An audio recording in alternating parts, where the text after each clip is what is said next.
नमस्कार विद्यार्थियों, आपका स्वागत है मेरे इस YouTube चैनल पर। विद्यार्थियों, आज हम मैथमेटिक्स फॉर इकोनॉमिक्स नामक प्रश्न पत्र की तीसरी इकाई पर चर्चा करेंगे, जिसमें मैट्रिक्स से संबंधित अवधारणाएं, मैट्रिक्स के प्रकार और विभिन्न प्रकार के बिंदुओं को हमने इस वीडियो में शामिल किया है। निश्चित रूप से यदि आप इस वीडियो को देखते हैं और समझते हैं तो आगामी प्रश्न पत्र में ये आपके लिए बहुत महत्वपूर्ण साबित होगा। यदि आप लोगों को मेरा वीडियो पसंद आए तो आप इसे लाइक करें, शेयर करें और सब्सक्राइब करें। तो आइए हम लोग मैट्रिक्स से संबंधित इन महत्वपूर्ण बिंदुओं को समझने का प्रयास करते हैं। विद्यार्थियों, सबसे पहले हम लोग मैट्रिक्स की अवधारणा को समझ लें। मैट्रिक्स, जिसे हिंदी में अवयव कहते हैं, संख्याओं, चरों या अन्य गणितीय वस्तुओं की एक आयताकार सारणी होती है जो पंक्तियों और स्तंभों में व्यवस्थित होती है।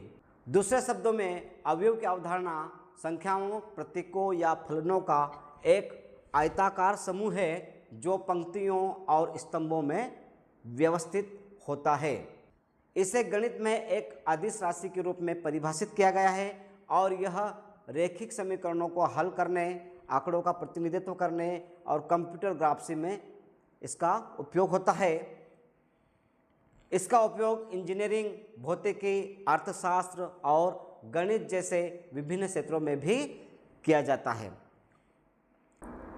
अब यहाँ पर हम समझें कि मैट्रिक्स किस प्रकार से होता है। इसे एक आयताकार सारणी का रूप दिया गया है। यहाँ पर आप ये संख्या देख रहे हैं, a बराबर ये संख्या है जो एक आयताकार आकार में है। एक आयताकार विन्यास है जिसमें दो पंक्तियाँ, रंग जिसको रो बोलते हैं, ये पंक्तियाँ होती हैं। ये जो है वो पंक्तियाँ हैं। तो एक पंक्ति और ये दो पंक्ति और तीन स्तंभ अर्थात कॉलम्स है। ये इस प्रकार से एक कॉलम, दो कॉलम और ये तीन कॉलम है।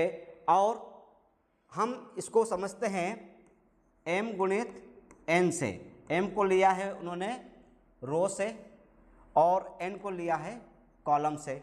और यहाँ पर 2 × 3 = 6 अर्थात रो 2 है और कॉलम 3 है और अवयवों की संख्या कितनी हो गई? 6 हो गई। इस प्रकार हम लोग बहुत ही आसानी से यहाँ पर मैट्रिक्स को समझ रहे हैं। इसी प्रकार से हम इसे यहाँ पर भी समझें। एक आयताकार विन्यास है जिसमें तीन पंक्तियाँ, 1, 2, 1, 2 और 3, ये तीन पंक्तियाँ हो गई। इसको हम तीन पंक्ति कह सकते हैं। और एक स्तंभ आपके पास एक ही बना हुआ है। स्तंभ आपके पास एक ही बना हुआ है और इस प्रकार m गुणित n, m मतलब रो, n मतलब कॉलम, बराबर अवयवों की संख्या 3 हो गई है। इस प्रकार हमने यहाँ पर मैट्रिक्स को बहुत ही अच्छे तरीके से समझा है और निश्चित रूप से आपको समझ में आ गया होगा कि रो और पंक्तियाँ किस प्रकार से काउंट होती हैं। हम लोग इसकी कुछ महत्वपूर्ण विशेषताओं पर भी चर्चा करें जो हमें समझना जरूरी है। नंबर 1, यह संख्याओं की एक आयताकार तालिका होती है, जिसे अभी हमने समझा है, जिसे बड़े कोष्ठक के रूप में, लघु कोष्ठक के रूप में या दोहरे दंड, इस प्रकार के डंडे खड़े होते हैं, के अंदर लिखा जाता है। नंबर 2, क्षैतिज संख्याओं को पंक्ति और ऊर्ध्वाधर संख्याओं को स्तंभ कहते हैं।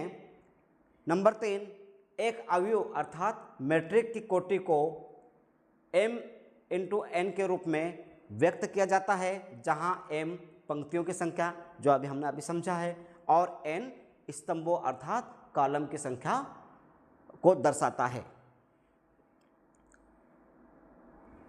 नंबर 4, अवयव का उपयोग विभिन्न प्रकार के समीकरणों को हल करने, डेटा को व्यवस्थित करने और विभिन्न गणितीय संक्रियाओं को संपन्न करने के लिए किया जाता है, जैसे योग करना, गुणा करना, व्युत्क्रम ज्ञात करना इत्यादि। अवयव के प्रकार यहाँ पर हम लोग समझेंगे। इसका पहला नंबर है पंक्ति आयु अर्थात रो मैट्रिक्स।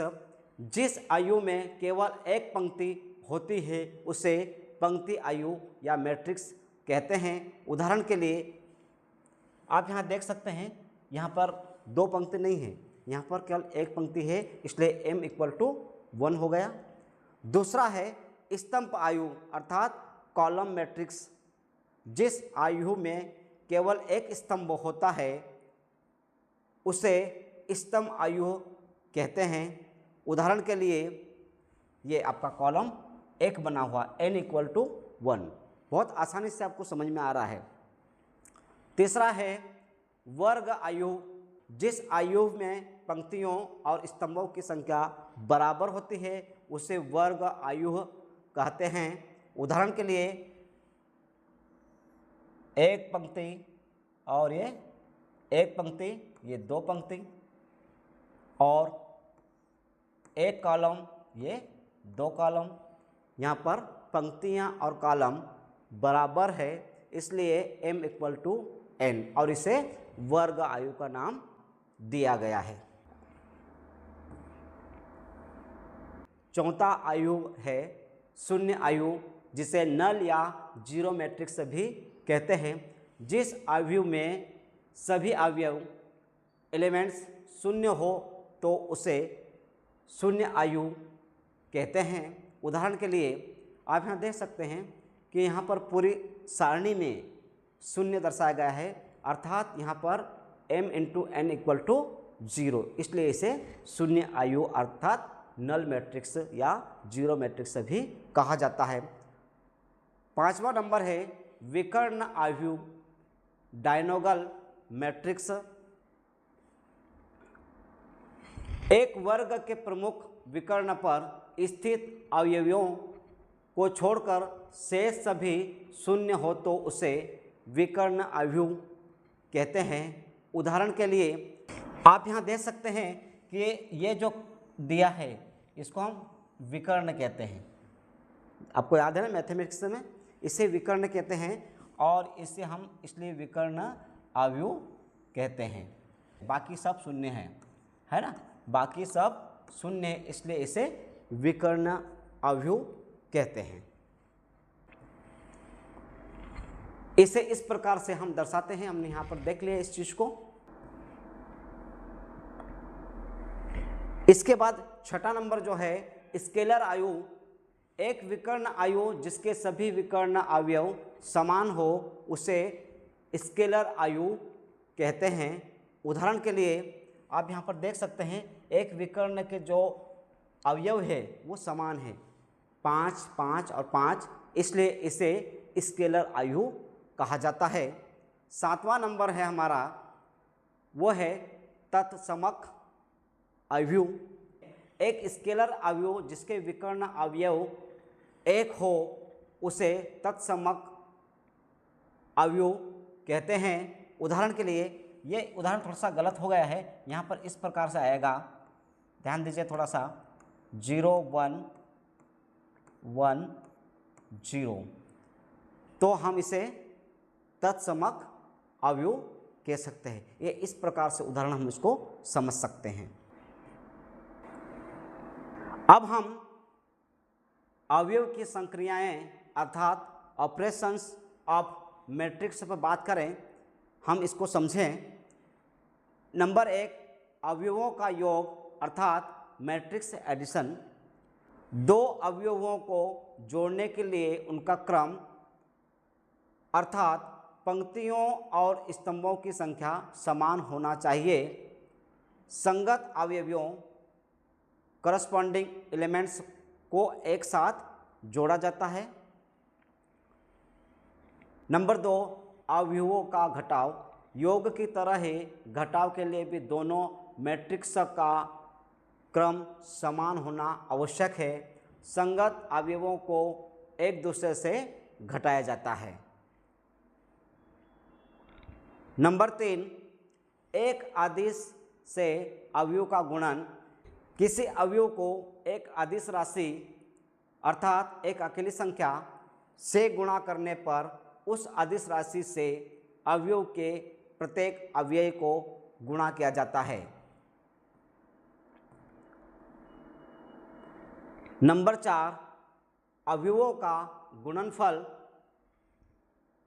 दो अवयव ए और बी का गुणन ए बी तभी संभव है जब पहले अवयव ए में स्तंभों की संख्या दूसरे अवयव बी में पंक्तियों की संख्या के बराबर हो।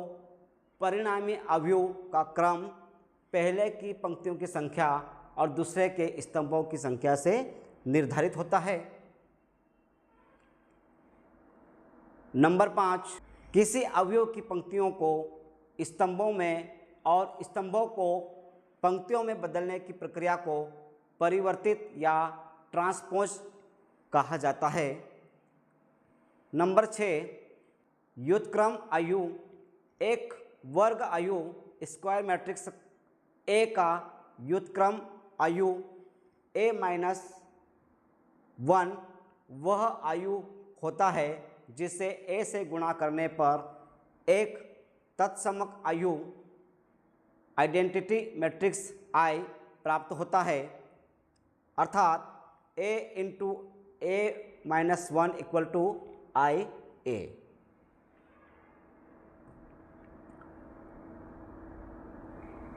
इसके बाद हम आयुः का योग एवं गुणनफल देखेंगे।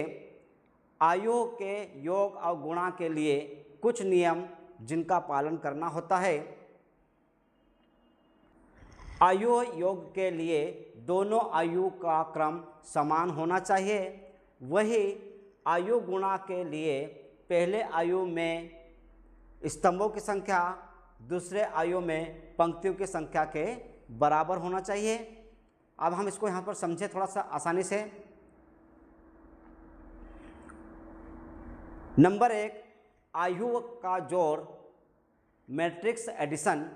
दो या दो से अधिक अवयव का जोड़ तभी संभव है जब दोनों अवयव का क्रम समान हो, अर्थात उनमें पंक्तियाँ और रो की संख्या बराबर होनी चाहिए। आप यहाँ पर देख सकते हैं, इस उदाहरण में हमने समझा है, हमारे पास दो मैट्रिक्स है, ए इक्वल टू ये संख्या और बी इक्वल टू ये संख्या। यदि हम इन दोनों को जोड़ेंगे तो किस प्रकार से ये होगा समाधान, इसे हम समझें। हमने यहाँ पर इसको इसके साथ जोड़ दिया तो ये प्राप्त हो गया हमें, फिर इसको इसके साथ जोड़ दिया तो हमें ये संख्या प्राप्त हो गई। इसके बाद इसको इसके साथ जोड़ दिया तो ये संख्या प्राप्त हो गई, और इसको इसके साथ जोड़ दिया तो हमें ये संख्या प्राप्त हो गई। अब यहाँ पर a प्लस बी कर दिया हमने, तो इसको और इसको जोड़ा तो 6 प्राप्त हो गया, 2 और 6 को जोड़ा तो 8 प्राप्त हो गया, 3 और 7 को जोड़ा तो हमने 10 प्राप्त हो गया, 4 और 8 को जोड़ा तो हमें 12 प्राप्त हो गया। इस प्रकार हम लोग अवयव का जोड़ अर्थात मैट्रिक्स एडिशन कर सकते हैं। इसके बाद हम लोग बात करते हैं अवयव का गुणा। अवयव के गुणा में एक शर्त होती है कि पहले आयु फर्स्ट मैट्रिक्स के स्तंभों की संख्या दूसरे आयु सेकंड मैट्रिक्स की पंक्तियों की संख्या के बराबर होना चाहिए। अब इस चीज़ को हम लोग यहाँ पर समझें। ए बराबर आपकी संख्या ये आई है और बी बराबर आपकी संख्या यहाँ पर ये दर्शाई गई है। ए का क्रम 2/2 अर्थात 2 गुणित 2 है, 2 रो और 2 कॉलम है, और बी का क्रम भी 2/2 है अर्थात 2 गुणित 2 है, ये भी 2 कॉलम और 2 रो है, इसलिए गुणनफल संभव है। परिणामी मैट्रिक भी 2/2 क्रम का होगा अर्थात ए गुणित बी बराबर। अब यहाँ पर थोड़ा सा समझिएगा किस प्रकार से यहाँ पर हम लोग इसको समझेंगे।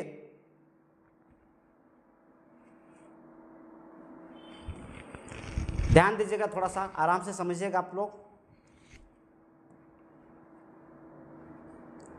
अब हम यहाँ बात करते हैं कि ये वाला किस प्रकार से गुणा किया गया है। इसका गुणा इसके साथ किया तो आपका ये संख्या आई। फिर इसका गुणा इसके साथ किया तो ये संख्या आ गई। क्लियर? फिर आगे बढ़ते हैं, इसका गुणा इसके साथ किया तो ये संख्या आ गई। फिर आगे बढ़ते हैं, इसका गुणा इसके साथ किया तो ये संख्या आ गई। क्लियर? अब नीचे वाले भाग पर हम चलते हैं। 3 का गुणा 2 के साथ किया तो ये संख्या आ गई। फिर 4 का गुणा 1 के साथ किया तो ये संख्या आ गई। क्लियर हो रहा है आप लोगों को?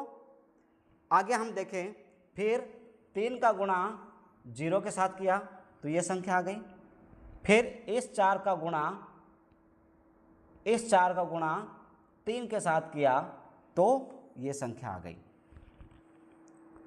अब यहाँ पर हम इनका जोड़ कर देंगे और फिर गुणनफल निकाल लेंगे। a गुणित b इक्वल टू इसका और इसका गुणा किया तो 2 + 2, इसका और इसका गुणा किया तो 0 + 6, फिर इसका और इसका गुणा किया तो इसका और इसका गुणा किया तो 6 + 4, इसका और इसका गुणा किया तो 0 + 12। अब इनका हम जोड़ कर लेंगे। 2 और 2 4, 6, 4 और 6 10 और ये 12।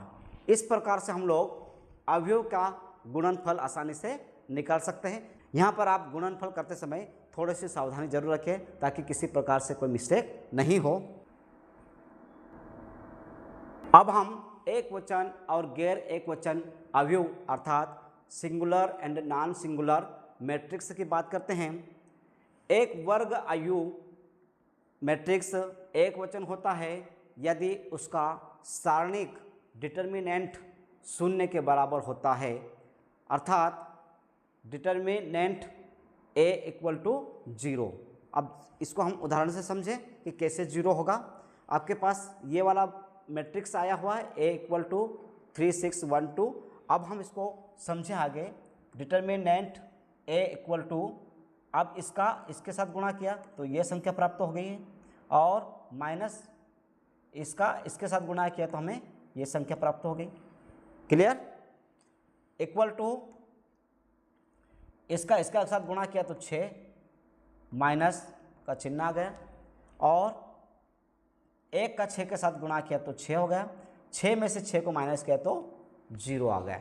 इस प्रकार यहाँ पर ये बात सिद्ध साबित हो गई है। इसके विपरीत एक अवयव गैर एक वचन होता है यदि उसका सारणिक मान 0 नहीं होता है, अर्थात डिटर्मिनेंट a ≠ 0। ये वाला मैट्रिक्स आपके समक्ष है। हम इसको किस प्रकार समझे? डिटर्मिनेंट b = इसका इसके साथ गुणा और इसका इसके साथ गुणा तो ये संख्या है, ये गुणा हो गया। इसका इसके साथ गुणा किया तो यह संख्या प्राप्त हुई -6, और इसका इसके साथ गुणा हुआ तो 2 प्राप्त हुआ। ठीक है? जब हम उनको जोड़ते हैं तो -6 प्लस -2 = -8, जो बराबर नहीं है 0 के। ठीक है? अब हम सिंगुलर मैट्रिक्स अर्थात एक वचन अवयव के प्रमुख बिंदुओं पर एक नज़र डाल लें। नंबर 1, सारणिक डिटर्मिनेंट 0 के बराबर होता है, जिसको अभी हमने एक उदाहरण से समझा है। नंबर 2, इसके रैंक अवयव के क्रम अर्थात ऑर्डर से कम होती है। रैंक इज लेस देन क्रम। नंबर 3, इसकी पंक्तियां और स्तंभ रैखिक रूप से आश्रित होते हैं, दूसरे पे आश्रित होती है। नंबर 4, यदि यह ax = b के समीकरणों में प्रयुक्त होता है तो समीकरणों के निकाय के या तो कोई हल नहीं होते हैं या अनंत हल होते हैं। ये इस प्रकार से इसके प्रमुख बिंदु आप लोग याद करिएगा। परीक्षा में आ सकता है।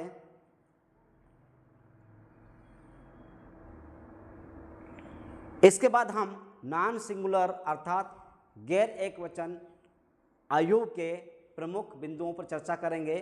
नंबर 1, सारणिक अर्थात determinant A not equal to 0। इसको हमने अभी समझा, -8 बराबर 0 जो कि बराबर नहीं है।